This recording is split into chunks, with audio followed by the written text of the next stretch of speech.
მინდა შემოგთავაზოთ ერთი ვიდეო ევროპა რომ კრიზისშია და საქართველოს ეკონომიკური ზრდა აქვს ეს ხომ ვიცით ახლა ყველამ ხო?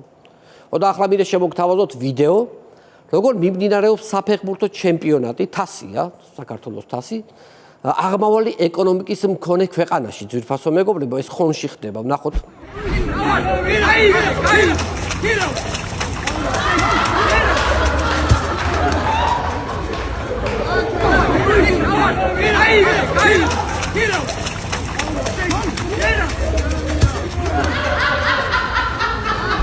მიმართავ სპორტის სამინისტროს, მიმართავ ფედერაციას 300 მილიონია ფეხბურთის ბიუჯეტი.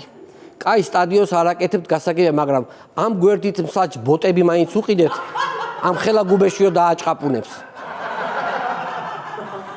აქ პენალტი რომ დანიშნულ ფეხბურთელმა ჯერ უნდა ამოყვინთოს და მერე დაარტყას და მეკარეს ანალოგიურად ჯერ უნდა ამოყვინთოს და მერე უნდა გადახდეს. ერთი სიტყვით, თამამად შეგვიძლია ვთქვათ, რომ ორი სპორტის სახეობა გავაერთიანეთ წყალფეხბურთი.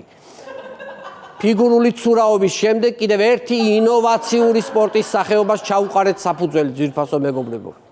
ვიდეოში ვინც იხილეთ, ეს არის მარჯვენა მხრის მსაჯი, ხოლო მარცხენა მხრის მსაჯს მაშველები ეძებენ. ერთ-ერთ გარბენაზე მორევმა ჩაითრია და ახლა ვარზე ამოწმებენ რა ადგილას შთანთქა წყალმა.